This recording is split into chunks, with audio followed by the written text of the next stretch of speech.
Assalamualaikum warahmatullahi wabarakatuh. Review siang ini mengenai keris pusaka dengan sandangan khas Sumenep, daunan Sumenep, handle-nya temenggungan, pendoknya pendok topengan khas Sumenep. Jadi seluruh bagian perangkat dari pusaka yang ada di dalam ini adalah perangkat bawaan. Monggo amati dulu detailnya. Video kali ini cukup panjang.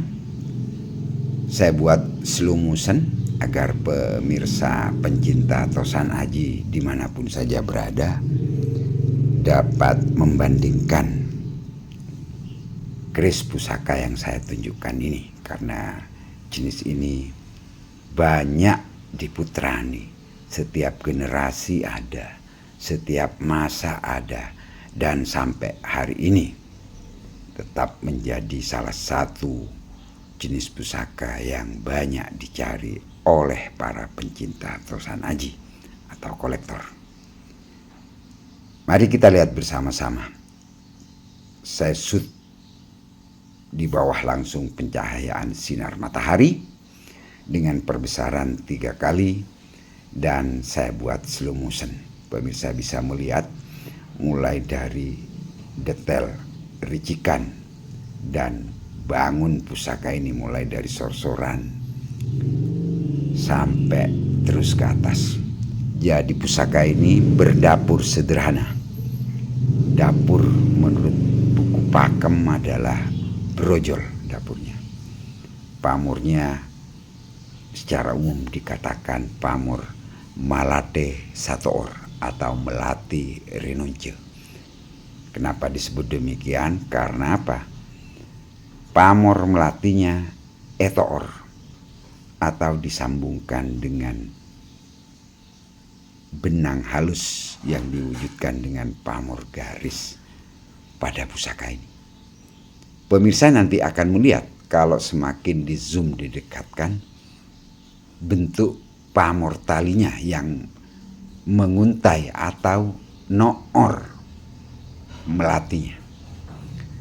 Bulatan-bulatan pada melati ini dengan perbesaran 3 kali semakin kelihatan jelas.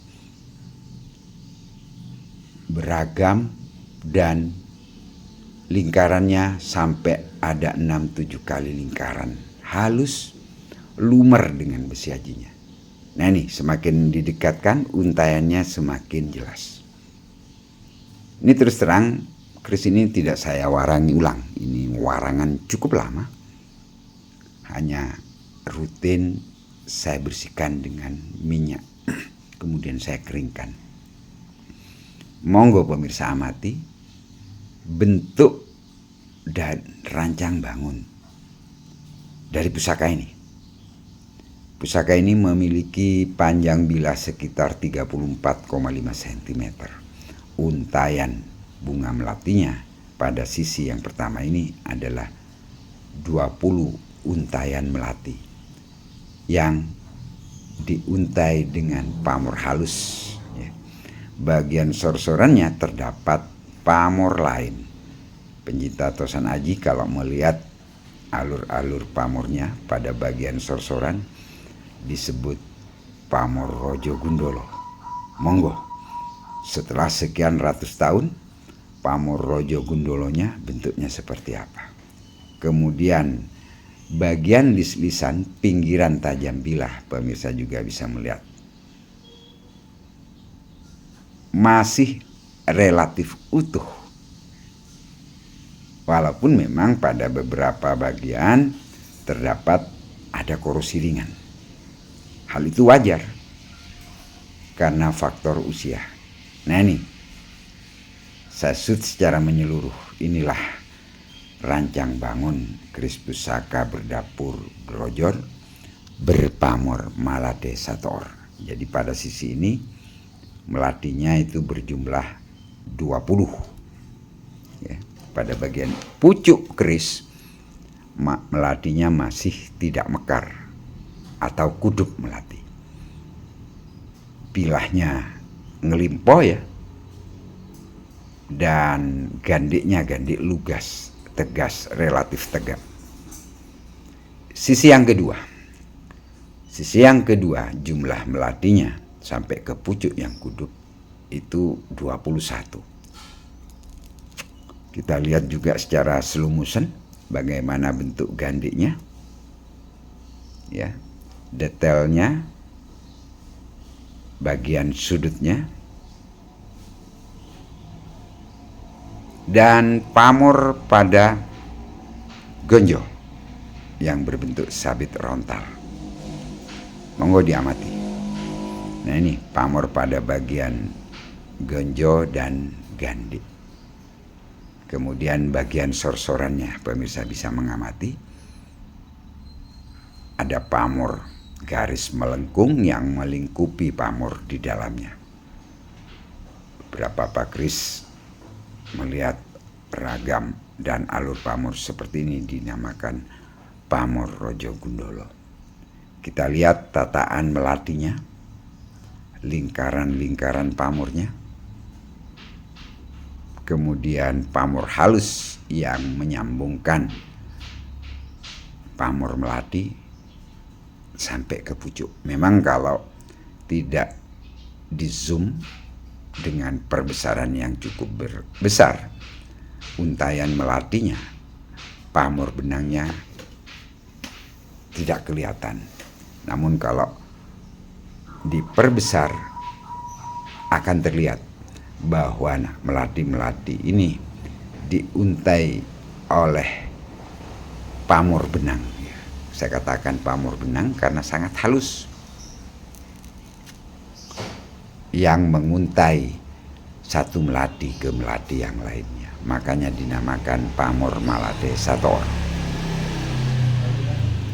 Dari video ini pemirsa bisa membandingkan keris-keris pusaka sejenis, keris-keris di era masa yang berbeda, sama-sama misalnya berdapur berojol dan berpamor Malate Sator.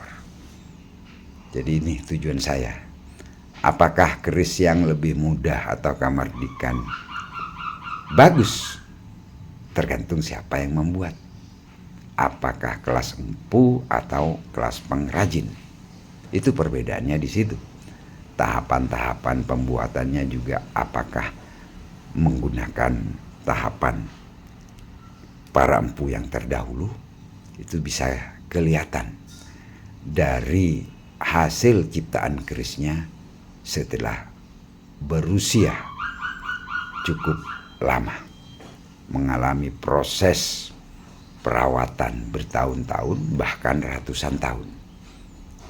Untuk keris ini memiliki, saya ulangi lagi, panjang bilah 34,5 cm, tangtingannya ringan dan bilahnya berbentuk melimpah. Beberapa pakris mengatakan bahwa keris pusaka yang saya tunjukkan ini dikatakan sebagai tangguh Tuban era Majapahit.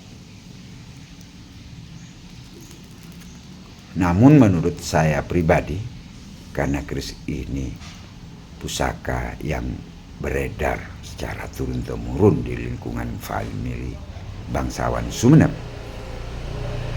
memang kemungkinannya bisa digarap di Tuban di era Majapahit. Atau yang kedua, jangan dilupakan bahwa empu-empu di Madura, juga khususnya di Sumeneb, di era tersebut juga mampu membuat pusaka sejenis ini. Saya melihatnya dari material, baik besi aji dan pamor yang tercipta setelah berusia ratusan tahun.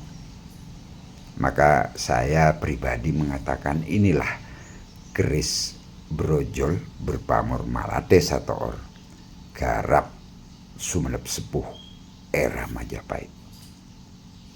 Sekian saja dulu uraian saya. Wassalamualaikum warahmatullahi wabarakatuh.